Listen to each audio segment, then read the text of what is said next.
Mesdames, Messieurs, je vous demande donc d'accueillir Jean Le Cam, s'il vous plaît, skipper de Tout commence en Finistère Armor Luxe, 20e de ce Vendée Globe, édition 2024.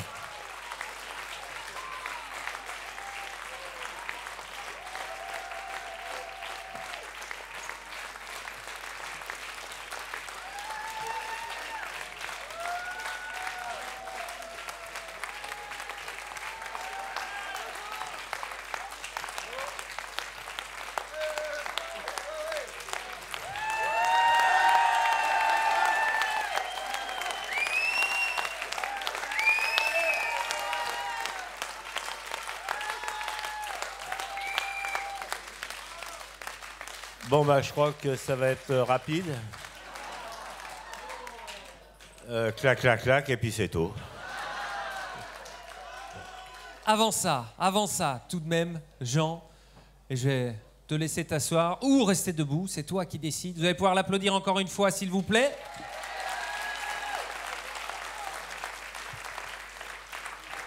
Et nous compter cette aventure, ton 6e Vendée Globe, Jean, avec la petite tasse où on peut boire à la gourde, comme tu le souhaites, en nous expliquant déjà ce que tu ne nous as pas dit pendant, s'il y avait des choses que tu nous avais cachées pendant cette course, ou pas, que tu pourrais nous révéler maintenant. Ou alors, tu as été dans la transparence totale. Bah, je crois que j'ai tout. Ouais, moi j'ai pas. Je cache pas grand chose. Je crois pas toujours. Oh, peut-être des choses, mais si je les cache, je vous les dirai pas. Ça c'est sûr. Mais non, j'ai pas de. Voilà, j'ai essayé de faire partager un peu des moments un peu d'émotion qu'il y avait, et je crois que bah, c'est ça aussi le Vendée Globe, quoi. C'est pas que aller plus vite que l'autre, machin. J'ai fait, voilà, c'est un peu des histoires aussi, des histoires qui arrivent d'ailleurs pas que à nous, hein, au Vendée Globe, parce que je pense que ça arrive à tout le monde au quotidien. Les soucis techniques, on sait ce que c'est.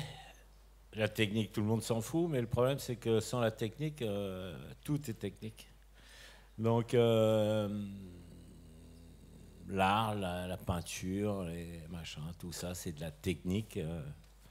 Et quand la technique commence à nous ennuyer, on va dire, et nous prendre la tête, et c'est ça, prendre la tête. Parce que prendre la tête, ça occulte en fait une partie de l'esprit.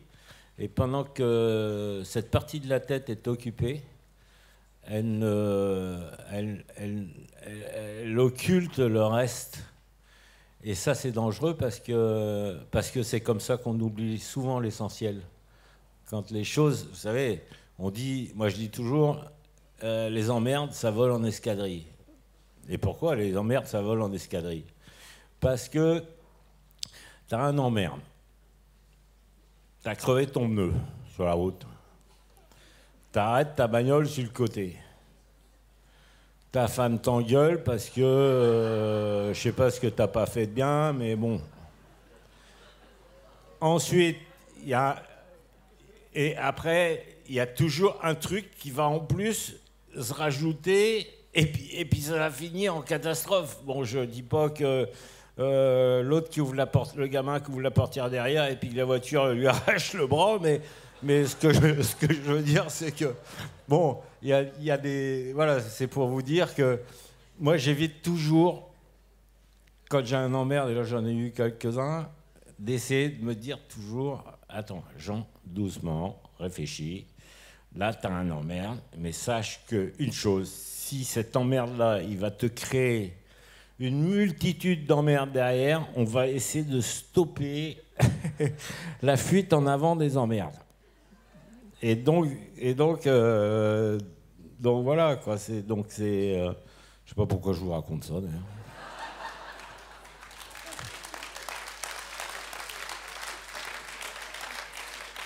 Parce que ça prend la tête de Ma, par exemple, qui t'a causé des soucis en fin de course. Ah ouais, bah là, il faut pas se tromper, hein. Bon, c'est vrai que j'avais oublié le scotch. Quand je suis arrivé là-haut, et en plus, alors ça c'est un exemple. tu te dis tout le temps, Jean, n'oublie pas le scotch. Et tu te le dis tellement souvent. Après, tu pars, tu vois, dans ton action, machin. Déjà, t'as pas envie de monter. Bon, ben, t'y vas, il faut y aller. Tu montes. T'arrives en haut. Putain, t'as oublié le scotch. Et un truc que je vous ai pas dit. on y revient. C'est que du coup, t'es là-haut. Tu vois, il faut se mettre en situation, tu es en tête de mât, tu es dans ton truc qui te serre les fesses, là, et tu pousses sur tes pieds pour soulager un peu parce que ça te cisaille de partout. Et puis, tu dis, bon, bah, t'as oublié le scotch. Bon, tu farfouilles dans ton sac. Tu dis, merde, bon, il faut que je trouve une autre solution. Tu mets des bouts et tout pour machin. Tu redescends, tu ouvres le sac, il y avait en haut le scotch.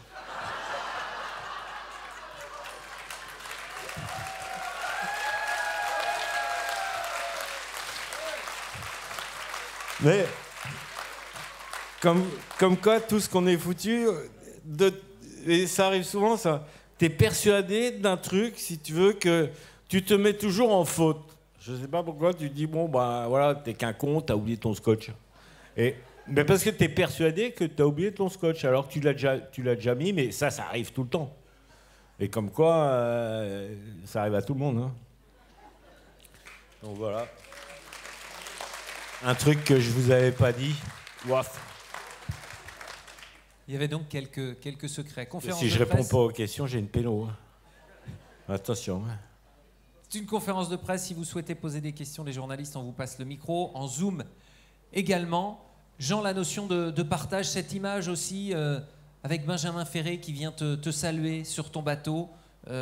Violette d'Orange est encore en course.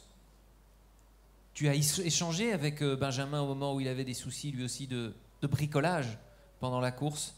Tu as regardé de quelle façon les autres et ceux-là en particulier. Bah ça par exemple, voilà. Alors, ça correspond exactement, enfin globalement à ce que je vous ai raconté. Benjamin m'appelle, il me dit putain, mon vérin est pété, il y a plein d'huile dans le bateau. Et puis je lui dis, qu'est-ce qui se passe? Il y a le tuyau qui est au-dessus, un tuyau hydraulique au-dessus du vérin. Et le tuyau est tordu, il s'est barré. Il s'est barré, machin, etc. Et le tube... Il est là.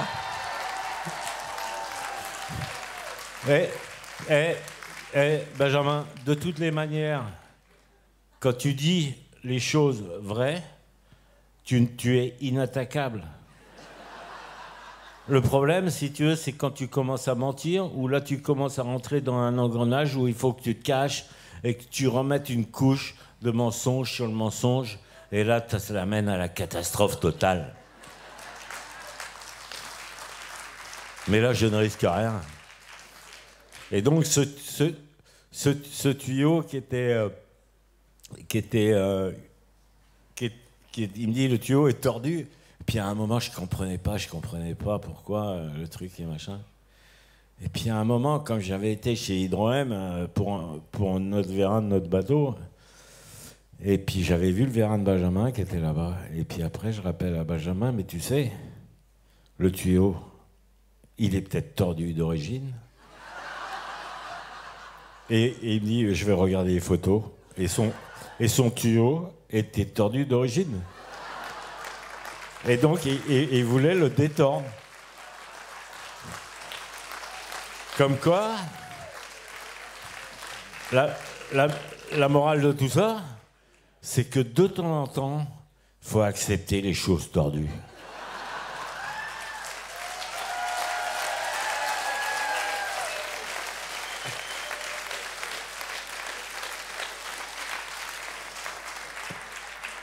Question. Aline Mérette du Télégramme. Jean, tu as construit un bateau à dérive droite pour aller faire un nouveau tour du monde. Comment tu l'as vécu sur ce nouveau bateau? Bah écoute, on a fait une descente de l'Atlantique moyen faible, surtout que si tu veux, on a fait double banque, c'est-à-dire qu'on allait moins vite que les foilers, c'est clair. Mais en plus, quand on était dans la pétole à 4 nœuds, ils étaient à 22 nœuds. Donc je sais pas si tu vois l'addition au bout de 4-5 jours, mais ça commence à faire beaucoup quand tu regardes le film. Et voilà, je pense que pour répondre à cette question et aux autres qui vont arriver, c'est que je pense qu'on a une vraie frontière technologique, hein, c'est clair. C'est-à-dire qu'aujourd'hui, les foilers ont pris comment on va dire, ont prouvé qu'ils étaient capables d'aller vite dans des conditions musclées. Donc on sait que de toute façon, dans les temps médiums et comment... là, il n'y a pas de souci, ils vont beaucoup plus vite. Donc là, ils ont fait la preuve de leur fiabilité, ils ont fait la preuve qu'ils ont complètement éclaté, on va dire, avec Charlie, les records, hein, puisque 10 jours de moins que le meilleur. Putain, il faut savoir que dernier Vendée Globe, c'était il y a 4 ans, on mettait 80 jours et 3 heures. Donc là, c'est plus de 15 jours. Plus de 16 ou 17 jours hein, de moins. Vous vous rendez pas compte? Il y a un truc hein, qui se passe. Là, pour le coup, il y a un truc qui se passe. Donc, et donc là, on a le doigt est dedans, et après, après ça va aller crescendo. C'est-à-dire que là, tu vas voir l'équipe.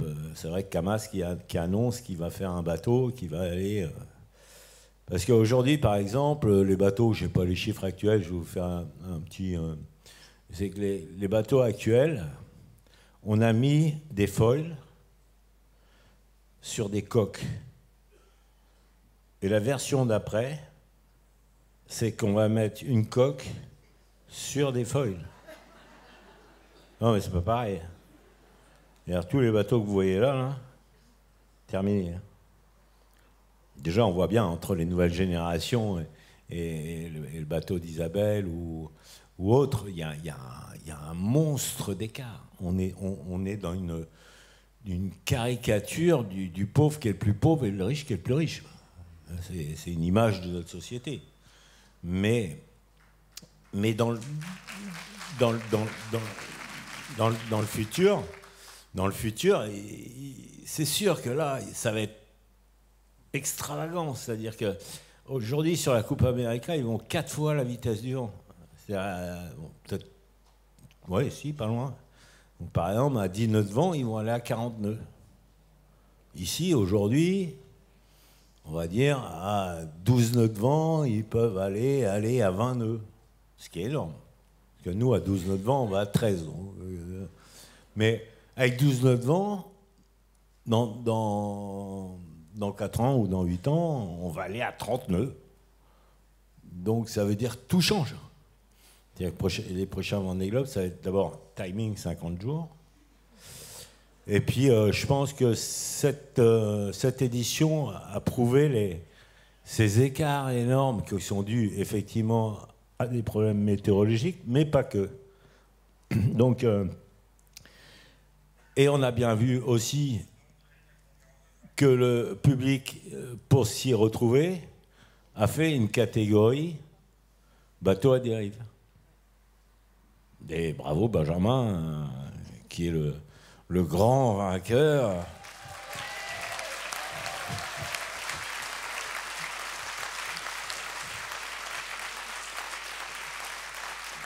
Parce que, quelque part, pour nous, c'était notre challenge aussi, forcément. Parce que, si tu veux, il faut bien avoir un peu de sel dans ton quotidien. Donc, il faut... Tu peux pas te battre contre des bateaux qui font... où toi, tu mets 85 jours, comme disait Alain, le jour de numéro de la Vendée. Et les bateaux qui vont mettre... je sais pas, tu peux pas. C'est pas possible, quoi. Ça marche pas. Il y a un moment, ça marche plus. Ça peut marcher pendant un moment, ça marche plus. Alors...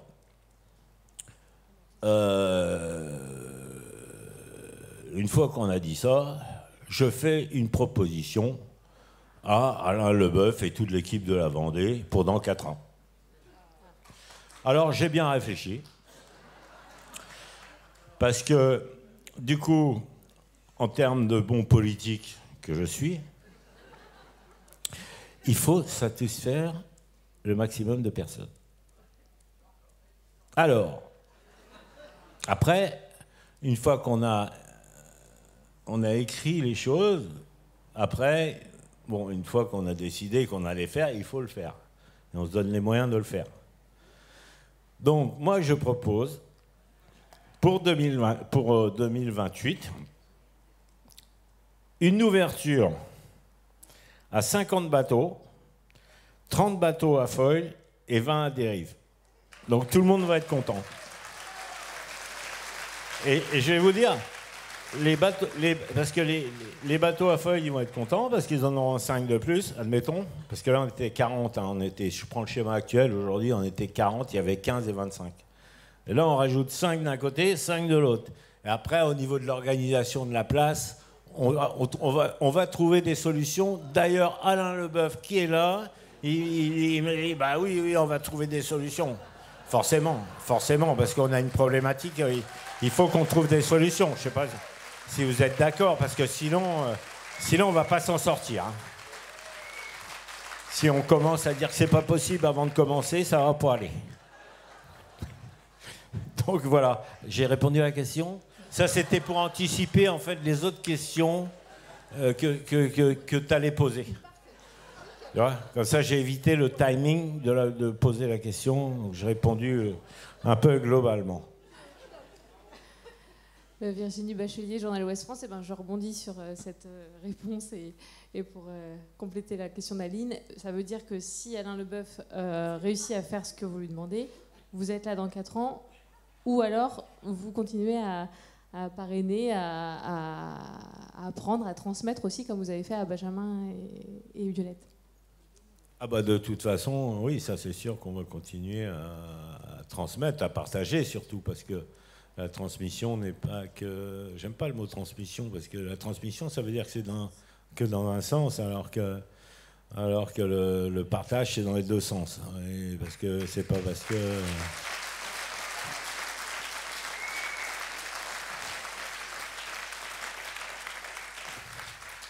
Oh merde, Alain qui prend la parole. Il est juste en face de moi en plus. Il est tout le temps présent. Il a fait une proposition, mais j'en avais une autre. Qu'il fasse son 7e Vendée Globe avec comme challenge non plus 85 jours, mais 29. Non.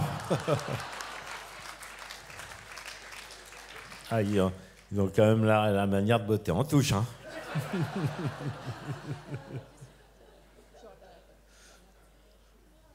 Il y avait la question quand même sur l'aspect partage, et on donne et on reçoit. C'était ça, hein? Ouais, c'est ça. Qu'est-ce qu'ils ont donné alors, Benjamin et Violette, à Jean Le Cam? Ah bah, ce que peut te donner, si tu veux, quand tu es un vieux crouton comme moi, c'est que la fraîcheur, toutes les nouveautés qu'il peut y avoir, la façon dont tu abordes les problèmes et les sujets, forcément te font vieillir un peu moins vite, on va dire. Et donc, et puis nous, on apporte, voilà, plus avec Benjamin, c'est vrai, il me dit toujours, c'est plus sur de la philosophie, hein, Benjamin? Parce que sur la technique, il se débrouille très bien. Hein, Benjamin? Non, en fait, ils viennent au chantier quand il y a des photographes et des caméras. Pour faire croire qu'ils savent bricoler. Il va demander un droit de réponse, hein, Benjamin Ferré. Il aura le droit. D'autres questions ici dans la salle où il y a Zoom, conférence de presse qui est en ligne. Sérieusement, en tout cas, on la repose. Jean, dans 4 ans? Là, on vient d'arriver. Mais c'est Anne Le Cam qui va prendre le micro.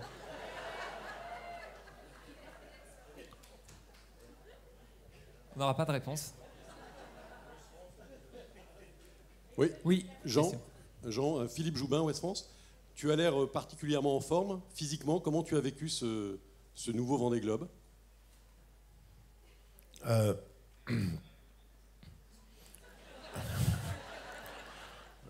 La remontée de l'Atlantique, assez mal, on va dire. Parce que j'avais quand même 1000 milles d'avance ou un truc comme ça au Cap Horn, donc j'étais assez content. Et puis ça s'est fini en peau de chagrin, donc avec une succession, si tu veux, de barrières météo. Ouais.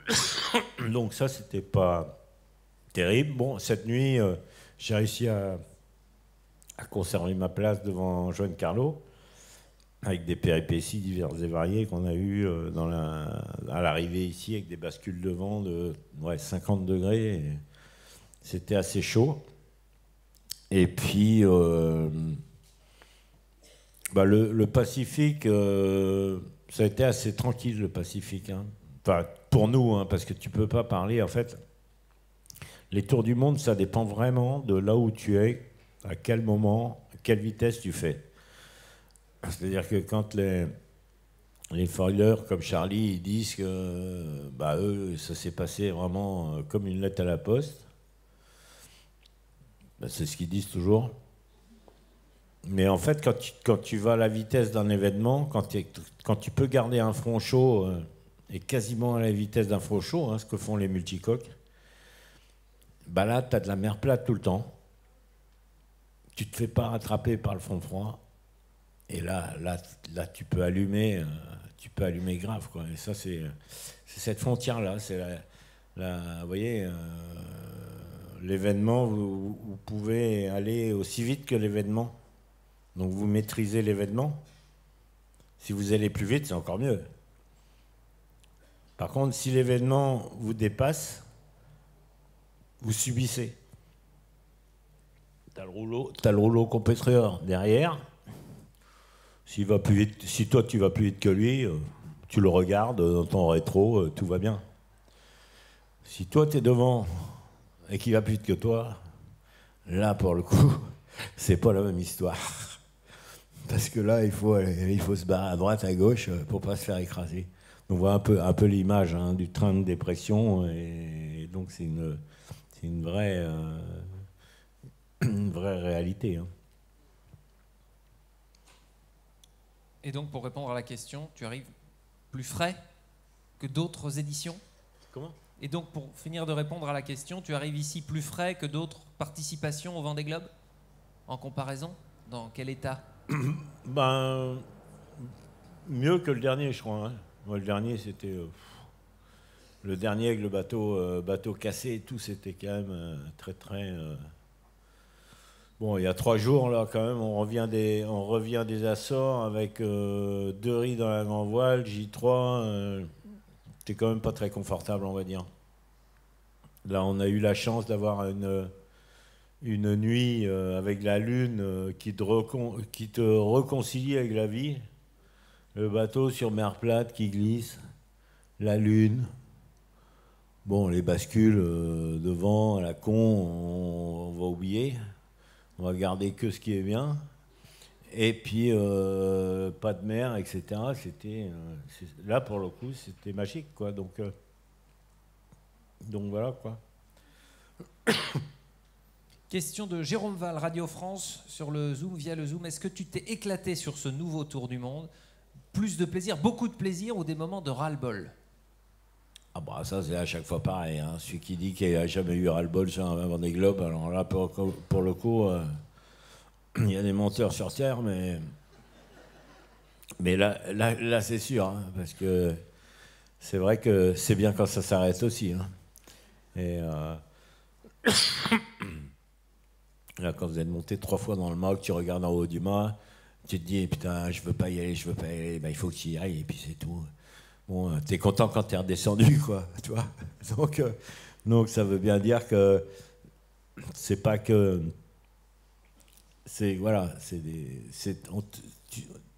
T'es dans des situations extrêmes où t'es obligé de faire face. Si tu fais pas face, tu sais que ça va pas aller.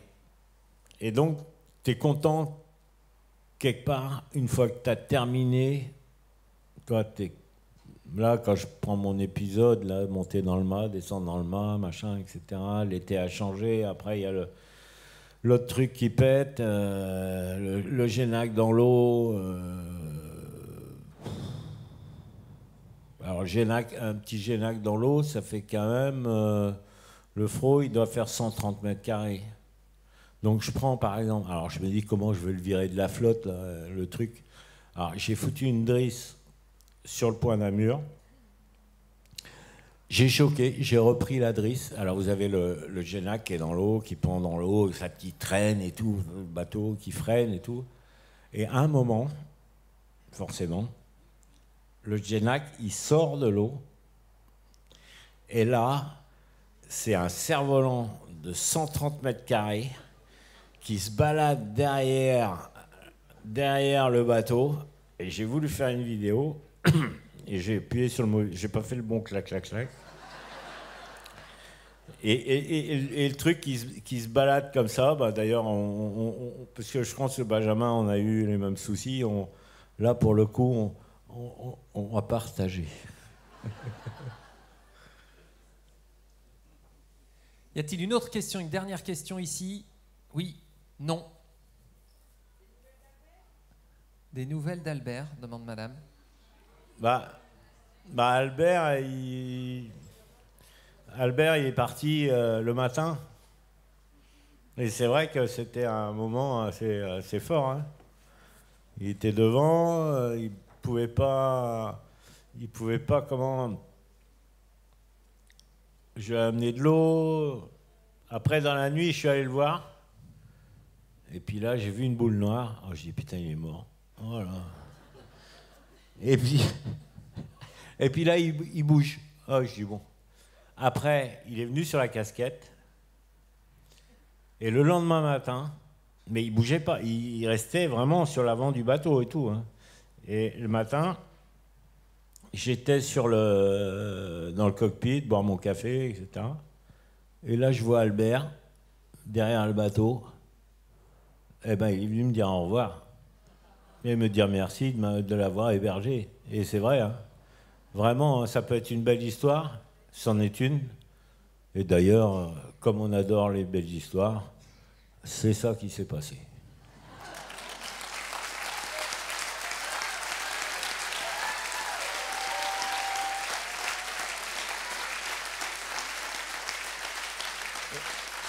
Et la dernière question, nous rappeler qui est Albert?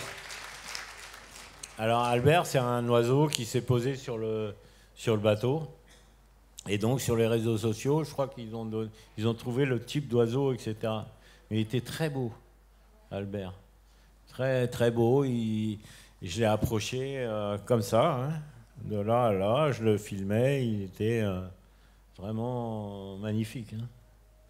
Un bel Albert. Et c'est sur cette belle histoire que s'achève cette conférence de presse. Merci Jean Le Cam, applaudissements. Pour le skipper de Tout commence en Finistère, Armor Luxe, Monsieur Jean Le Cam, 20e de cette 10e édition du Vendée Globe.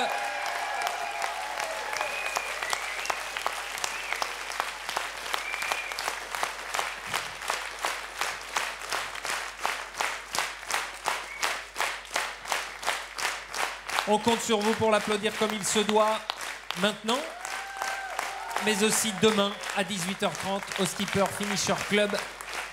Merci à vous, merci pour vos questions en ligne également.